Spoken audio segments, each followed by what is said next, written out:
हाँ गाइस, मैं हूँ चमन जंघेल।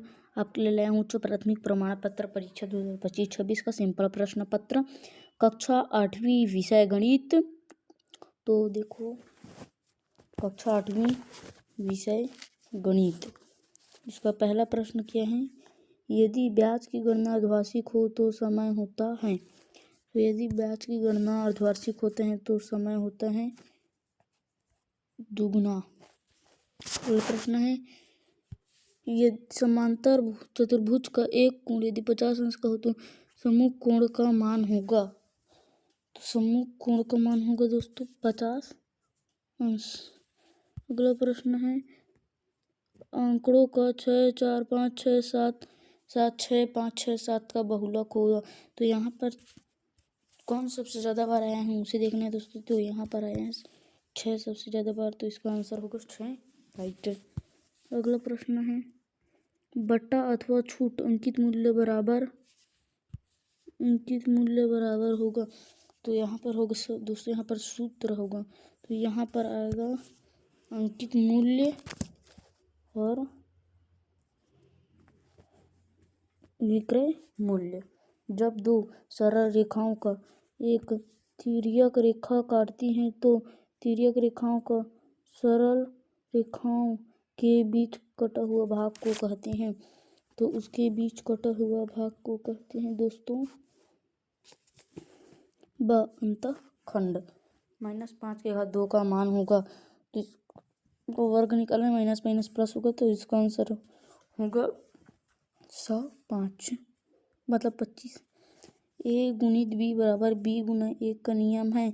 तो ये नियम है दोस्तों, उलट पलट दिए हैं तो ये नियम पे आएगा क्रम विनिमय। अगला प्रश्न है, यदि 4x + 18 बराबर 2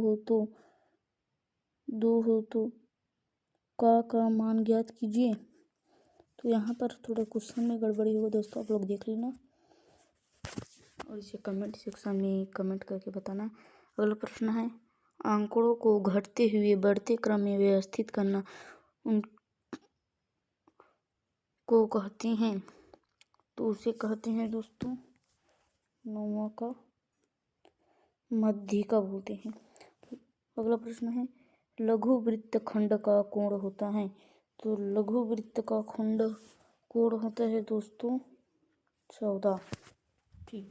अगला प्रश्न है दोस्तों, रिक्त स्थानों की पूर्ति कीजिए। तो यहाँ पर आप लोगों को वो भी दिए हैं ऑप्शन। तो बट्टे की गणना किस पे की जाती है? तो बट्टे की गणना की जाती है दोस्तों अंकित मूल्य पर।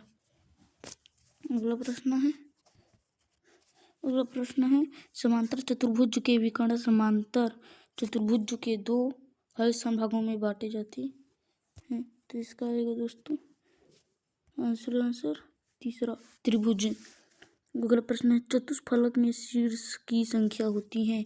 तो चतुष्फलक में शीर्ष की संख्या होती है, चतुष्फलक में शीर्ष की संख्या, यहाँ पर चतुष्फलक में शीर्ष की संख्या वर्ग। ये इस क्वेश्चन का आंसर आप कमेंट सेक्शन में बताना दोस्तों। अगला आंसर है, क्षेत्रफल की इकाई हमेशा खालिस्तान होती है तथा आयतन की इकाई खालिस्तान होती है। यहाँ पर तो बाकी का क्वेश्चन आप लोग बनाना और देखिए दोस्तों, आप बाकी का क्वेश्चन यहाँ पर है, सभी क्वेश्चन को हल कीजिएगा। यही सब आएगा आपके, इससे रिलेटेड क्वेश्चन ही आएगा दोस्तों।